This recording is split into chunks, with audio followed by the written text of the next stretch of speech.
Local support for News 6 has been provided by the Ropey Rubber Corporation of Astoria, the Northwest Ohio Educational Technology Foundation, Bowling Green State University, and the members of WBGU-TV.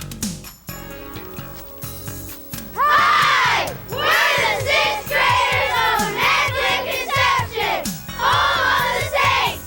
Welcome to News 6.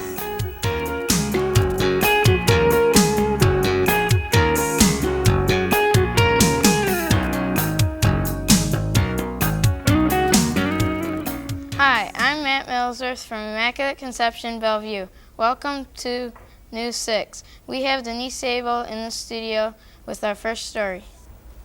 Thank you, Matt. We thought we would capture a little bit of history in the show with our first story on the train museum.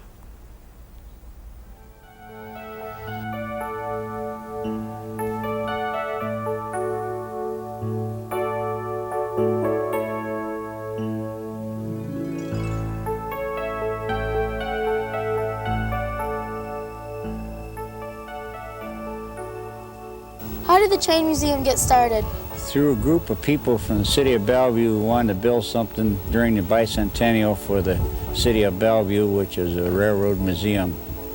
Which is your oldest trade and how old is it? Well, as far as equipment is concerned, the side dump ballast car behind me was built in 1910, but one of the oldest objects on the ground is our depot, built in 1882. What is your most unique display? Side dump ballast car, that black car behind me, is used for in work train service to dump ballast along the side of the track. The whole bed tips over and the car dumps the ballast on the ground. The depot behind it has an RPO catcher hook that mail is taken aboard the train without stopping. And it is quite unique to be able to watch the RPO people take that mail aboard without stopping the train doing 70 miles an hour, and also throw mail off. And you want to remember they sorted mail in those cars without a zip code. Do you do special projects with trains? Yes, once a year we have train trips running throughout this part of the country. Next spring we're hoping to go down to Cincinnati, Ohio, and into Kentucky.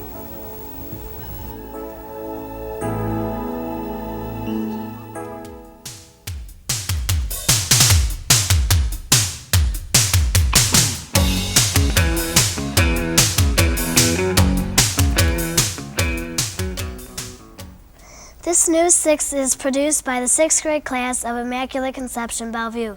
Bellevue is located about 45 miles east of Bowling Green. It was founded in 1839 and has a population of 8,200.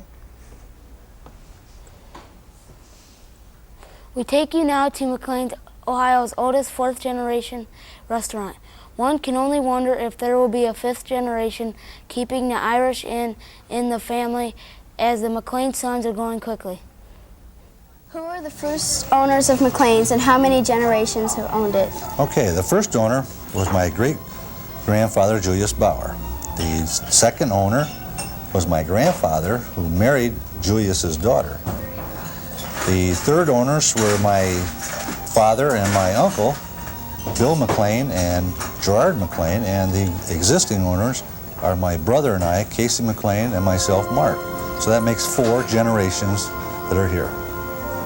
Can you tell us something about the different rooms and their history?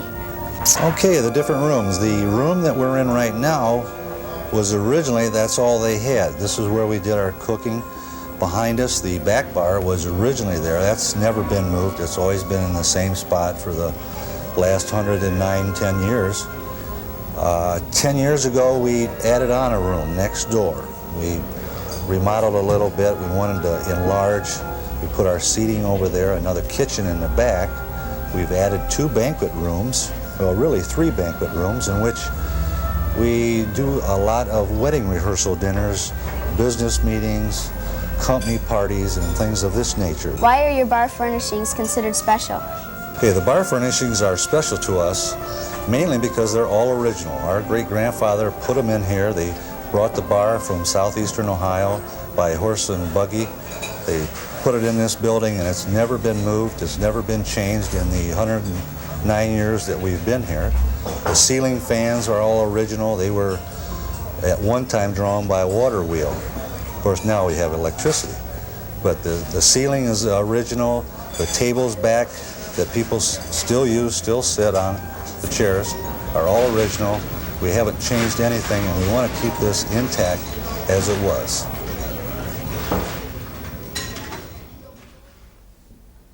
Kids U today is about what we think we are most thankful for. I'm Brian Cloud reporting for KidsView. With Thanksgiving coming up, we were wondering what we're thankful for. How about you, Jennifer? I'm thankful for my family and friends. And Scott? I'm thankful for living in a nice town like Bellvue. Stacy? I'm thankful for getting a good education. Thank you. This is Brian Cloud, signing off for KidsView. From chickens to African ostriches, from black-bellied whistling tree ducks to silver pheasants, from Java peafowl to Araucana chickens that lay blue eggs, Paul Shelley has them all. We go to him in the third story. Why do you keep birds? Oh, I don't know. I just like the darn things. I've always had them, and I've got so accustomed to them, I would be lost without them, I guess. How many birds do you have? Can you describe some of them? I probably have about 300 this time, and most of them are colorful. That's what makes them different. They're exotic, they're colorful, and they're not a native of this area, and so it's basically the color is what people are looking for when they're looking for pretty birds. Do you have any favorites? It all depends. Right now, these ostriches are my favorite bird. They're just immature, you might call them teenagers, really. And they do curious and funny things, and they're different. They don't have any wings that they can fly with. They don't have a breastbone, and these are native, of course, of Africa. Can you tell us something about the peacocks? Sure. Most peacocks come from either India or Java. The original peacocks came from India. They're called blue India peacocks. And the other original kind is Java greens.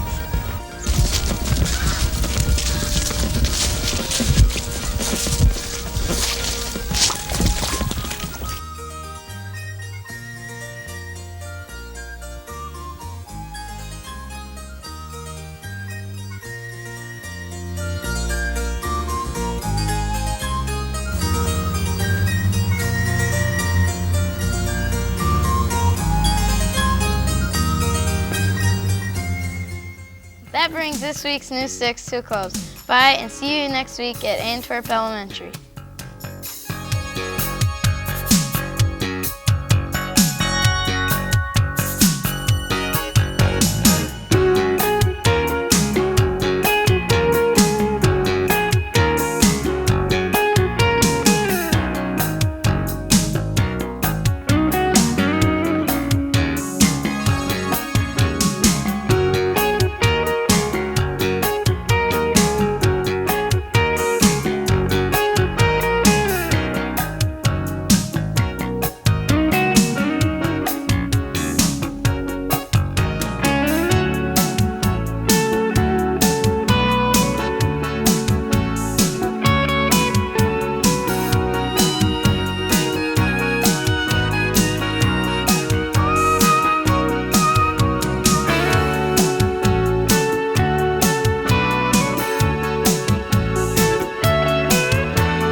Local support for News 6 has been provided by the Ropey Rubber Corporation of Astoria, the Northwest Ohio Educational Technology Foundation, Bowling Green State University, and the members of WBGU-TV.